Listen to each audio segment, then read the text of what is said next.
I request Honorable CM for his message.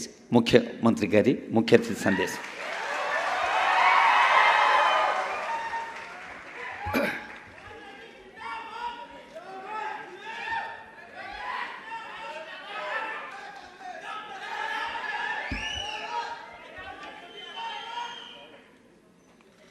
శ్రీమతి ఈశ్వరీబాయి గారి 33వ వర్ధంతి సందర్భంగా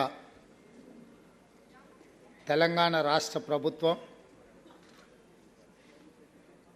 టూరిజం అండ్ కల్చరల్ డిపార్ట్మెంట్ వారి వర్ధంతి వేడుకలను శ్రీమతి గీతారెడ్డి గారి నేతృత్వంలో ఏర్పాటు చేసి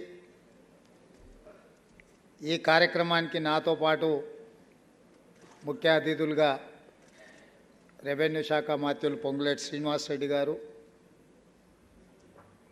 పెద్దలు జూపల్లి కృష్ణారావు గారు, అదేవిధంగా మిత్రుడు పొన్నం ప్రభాకర్ గారు, డాక్టర్ కవ్వంపల్లి సత్యనారాయణ శాసనసభ్యులు, ఇతర మిత్రులు, గీతారెడ్డి గారి కుటుంబ సభ్యులు, ఈశ్వరీబాయి గారి అభిమానులు, గీతారెడ్డి గారి అభిమానులు అందరూ ఈ వర్ధంతి కార్యక్రమంలో పాల్గొని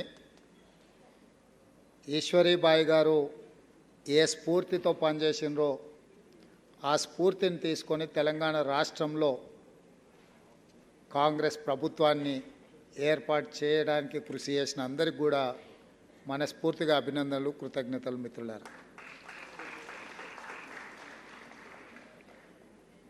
ఈ రోజుల్లోనే చదువుకున్న ఈ యుగంలోనే రాజకీయాలలో మహిళలు రాణించాలంటే చాలా కష్టమైన పరిస్థితులు. కానీ ఆ రోజుల్లో డాక్టర్ బాబాసాహెబ్ అంబేద్కర్ స్ఫూర్తిగా ఈశ్వరీబాయి గారు తెలంగాణ ప్రాంతంలోనే కాదు ఉమ్మడి ఆంధ్రప్రదేశ్లో కూడా తనదైన ప్రత్యేక ముద్రను రాజకీయాలలో ఏర్పాటు చేయడమే కాకుండా ఆనాడు తెలంగాణ తొలి దశ తెలంగాణ ఉద్యమంలో కూడా వారు ప్రత్యేకమైన పాత్రను పోషించారు. వారు రాజకీయాలలో రాణిస్తూనే శ్రీమతి గీతారెడ్డి గారిని ఒక మంచి డాక్టర్గా చదివించి సమాజంలో అత్యున్నతమైన గౌరవము, మంచి చదువు, అన్నిటికంటే ముఖ్యంగా మా డాక్టర్ గారిని మనందరం మనస్ఫూర్తిగా అభినందించాలి. ఎందుకు అనంటే గీతక్క రాజకీయాలలో ఎదగాలని వారికి పూర్తి స్థాయిలో సహకారాన్ని అందించి హాస్పిటల్ రన్ చేయడం నుంచి మొదలు పెడితే నైతికంగా, ఆర్థికంగా, రాజకీయంగా వారు అండగా నిలబడి, మనం చాలా సందర్భాల్లో పెద్దలు చెప్తారు ప్రతి పురుషుడి విజయం వెనకాల ఒక స్త్రీ ఉంటుందని. కానీ ఇక్కడ స్టోరీ కొంచెం రివర్స్లో ఉన్నది.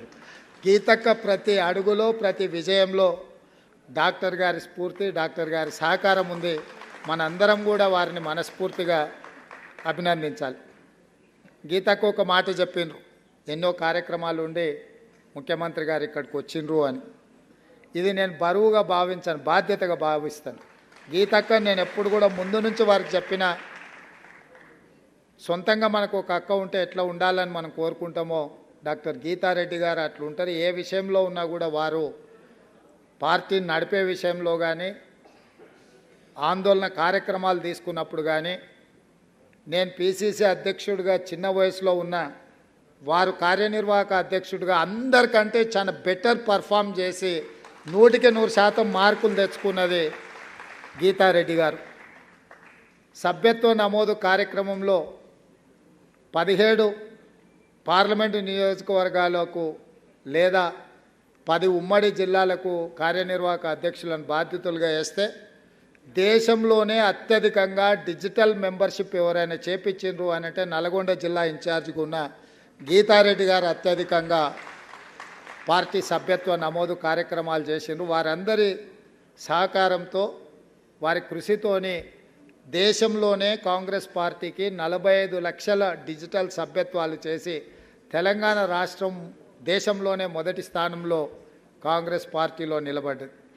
అదేవిధంగా ప్రతిపక్షంలో ఉన్నప్పుడు ఎవరు ఎప్పుడు మారుతున్నారో, ఎవరు ఎప్పుడు ఫిరాయిస్తున్నారో, ఎవరు పొద్దున్నున్నోళ్ళు సాయంత్రం ఉంటారో, సాయంత్రం సభలో ఉన్నోళ్ళు తెల్లారేకల్లా ఎక్కడ తేలుతారో తెలియని పరిస్థితిలో గీతక్క కార్యనిర్వాహక అధ్యక్షురాలుగా పూర్తి స్థాయిలో బాధ్యత తీసుకొని తనకు ఒక్కొక్కసారి హెల్త్ ఇష్యూస్ ఉన్నా కూడా పక్కన పెట్టి బై రోడ్డు నల్గొండ పోయి కార్యక్రమాలు చూసుకొని ప్రతి శాసనసభ నియోజకవర్గంలో పార్టీ ఆందోళన కార్యక్రమాలు, సభ్యత్వ కార్యక్రమాలు కానీ, పర్యవేక్షణ కానీ వారు చాలా క్షుణ్ణంగా వారు పనిచేయడంతో ఈరోజు నల్గొండ జిల్లాలో 12లో 11 శాసనసభ నియోజకవర్గాలు ఏ శాసనసభ కూడా 50,000కు తక్కువ మెజారిటీతో గెలవలేదు.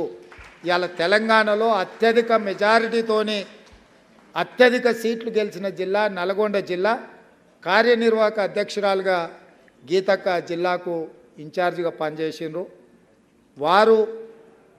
వారి యొక్క విధానాలు, నిర్ణయాలు మాకు వారి సీనియారిటీ కూడా ఎంతో ఉపయోగపడ్డది. ఎందుకంటే కొన్నిసార్లు వేదిక మీద కూర్చున్నప్పుడు పిసిసి అధ్యక్షుడిగా మా వయసో లేకపోతే పరిస్థితిలో కొంతమందికి ఆమోదించడానికి ఇష్టం లేనప్పుడు ఇట్లాంటి సీనియర్ లీడర్స్ మా పక్క నుండి కార్యనిర్వాహక అధ్యక్షులుగా ఉన్నప్పుడు ఆ నిండుదనం ఆ వేదికకు వచ్చేది. నిజంగా ఈరోజు వారు మంత్రివర్గంలో లేకపోవడం అనేది ఒక లోటు. గీతక్క లాంటి వాళ్ళ మంత్రివర్గంలో ఉంటే తప్పకుండా ఆ మంత్రివర్గానికి, తెలంగాణ రాష్ట్రానికి గౌరవం పెరిగి ఉండేది.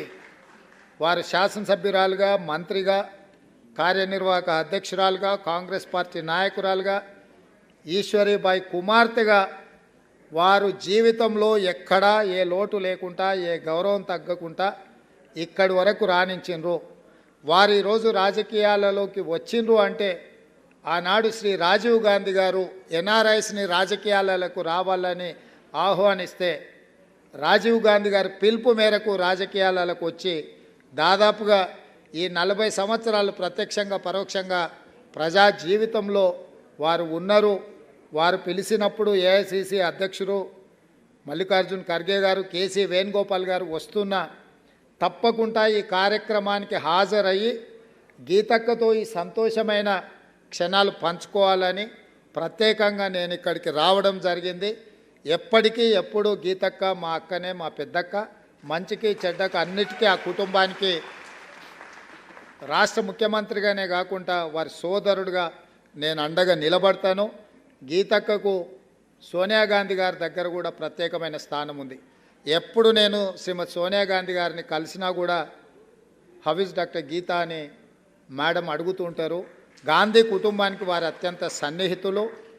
వారి అన్ని విషయాలలో పార్టీ అండగా నిలబడుతుంది. ఈరోజు ఈ కార్యక్రమంలో కూడా రాష్ట్ర ప్రభుత్వం సంపూర్ణంగా ఈ కార్యక్రమాలను ఏర్పాటు చేయడం జరిగింది.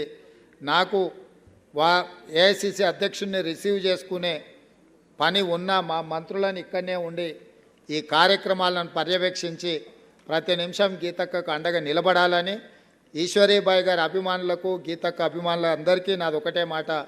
నేను గీతక్క కుటుంబ సభ్యుడిగా, తమ్ముడుగా నా బాధ్యతలు తప్పకుండా నెరవేరుస్తా. ఏ అవకాశం ఉన్నా, ఏ సందర్భం వచ్చినా ఆ కుటుంబానికి పార్టీ అండగా నిలబడుతుందని తెలియజేస్తూ మీ అందరి దగ్గర సెలవు తీసుకుంటున్నా. ధన్యవాదాలు మిత్రులారా.